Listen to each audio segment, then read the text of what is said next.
আজকে মজার রেসিপিতে তৈরি করে দেখাচ্ছি মুখী কচু দিয়ে ইলিশের পাতলা ঝোল। আর দেখিয়ে বুঝতে পারছেন এটা কি লেভেলের মজা হবে, অনেক মজার। আর কচু তো স্বাস্থ্যের জন্য অনেক ভালো। আজকে তাই সহজ রেসিপিতে ইলিশের মুখী কচু দিয়ে ইলিশের পাতলা ঝোল সবাই আশা করছি অনেক পছন্দ করবেন, অনেক ভালো লাগবে গরম গরম ভাতের সাথে। আর রুটি দিয়ে এটা পরিবেশন করতে পারবেন, ভীষণ মজার। দেখেন গরম গরম ভাত দিয়ে খাবেন, অসাধারণ লাগবে খেতে। রেসিপি ভালো লাগলে ফলো সাবস্ক্রাইব করে নিয়মিত পাশে থাকবেন আশা করছি। আর রেসিপিটা অবশ্যই একবার রান্না করে খাবেন, অনেক মজার। আর এখন তো অ্যাভেলেবেল মুখী কচুও পাওয়া যাবে। তৈরি করে নেব এখন মুখী কচু ইলিশ। প্রথমে একটা মশলা তৈরি করে নিচ্ছি।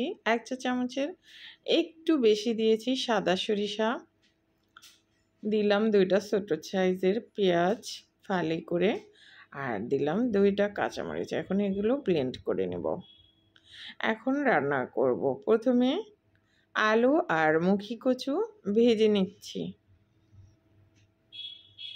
প্যানে তেল দিয়েছি আর আলুগুলো আর কচুগুলো ফালা ফালা করে কেটে নিয়েছি, অর্থাৎ 4 পিস করে।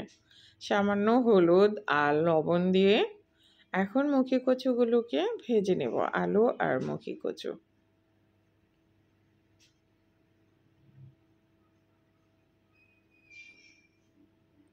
সহজ রান্না কিন্তু খেতে অনেক মজার। এখন ভাজা হয়ে গেছে, একটু একটু লালচে কালার ধরেছে, সে পর্যায়ে আলু আর কচু উঠিয়ে নিলাম। এখন আবার প্যানে সরিষার তেল দিয়ে ইলিশ মাছটা রান্না করব। চাইলে সয়াবিন তেল দিয়েও রান্না করতে পারবেন। এখন দিলাম 1 মুঠ পেঁয়াজ কুচি, একদম চেপে চেপে দিইনি, অল্প 1 মুঠ পেঁয়াজ কুচি দিয়েছি। পেঁয়াজ সফট হয়ে আসা পর্যন্ত রান্না করব। লাইট গোল্ডেন করে পেঁয়াজটাকে ভেজে নেব, যেন বাদামি কালার হয়ে না যায়। আর স্বাদ মতো লবণ দিলাম। পেঁয়াজ কষানো হয়ে গেছে। এখন দিলাম 1 চা চামচ আদা আর রসুনের পেস্ট দিয়ে এখন পেঁয়াজের সাথে কাঁচা স্মেল চলে যাওয়া পর্যন্ত ভেজে নেব। এখন ওই যে তৈরি করে রেখেছি মশলাটা, সরিষা, পেঁয়াজ আর কাঁচামরিচের পেস্টটা এখানে দিয়ে দিলাম। বেশ কিছু সময় ধরে এখন কষিয়ে নিব। আর ব্লেন্ডারটা ধুয়ে পানিটা দিয়ে দিলাম মশলাতে। এখন আবার পানিটা দিয়ে কষিয়ে নিচ্ছি।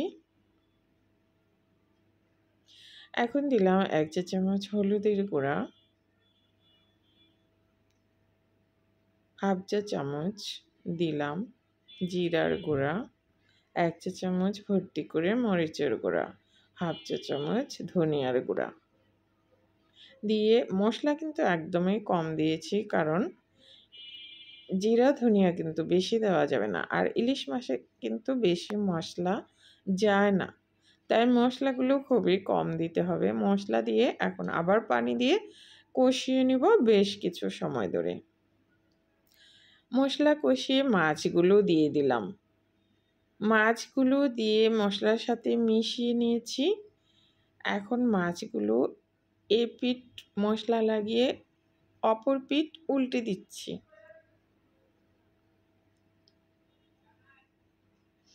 এতে করে মাছের ভিতরে মশলাটা লেগে যায়। এখন মাছগুলো উঠিয়ে রাখবো।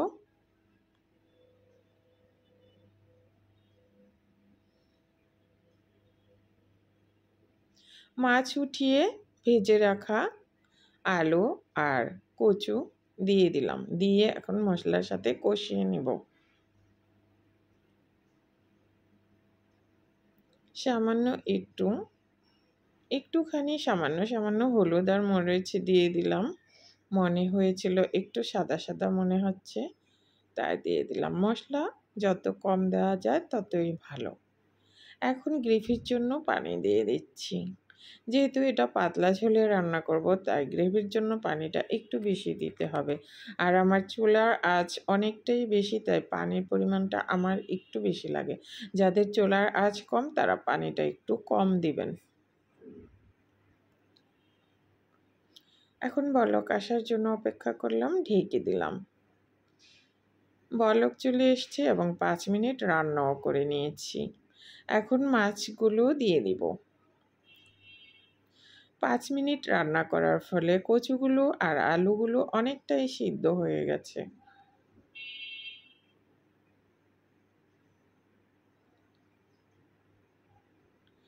এখন মাছ দিয়ে আবার ঢেকে দিব। ঢেকে এখন আমি চুলার আঁচ মিডিয়াম রেখে ১০ মিনিট রান্না করব।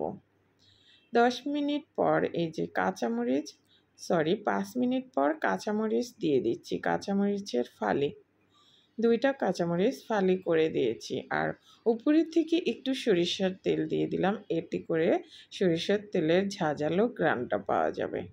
এখন আবার ৫ মিনিট রান্না করব ঢেকে। ৫ মিনিট পর আমার রান্নাটা দেখেন হয়ে গেছে। এই গ্রেভিটা রেখে দিতে হবে। আলুও আবার কিছুটা গ্রেভি টেনে নিবে, আলু, কচুও গ্রেভি টেনে নিবে। এখন রান্নাটা হয়ে গেছে। দেখেন ঠান্ডা হওয়ার পর আমি দেখিয়ে দিচ্ছি, চাইলে এভাবে একবার ট্রাই করতে পারেন। অনেক মজার গরম গরম ভাতের সাথে। যারা রুটি খান রুটি দিয়েও এটা খেতে পারবেন। এতক্ষণ সাথে থাকার জন্য সবাইকে ধন্যবাদ জানাচ্ছি। আর রেসিপিটা অবশ্যই একবার ফলো করবেন।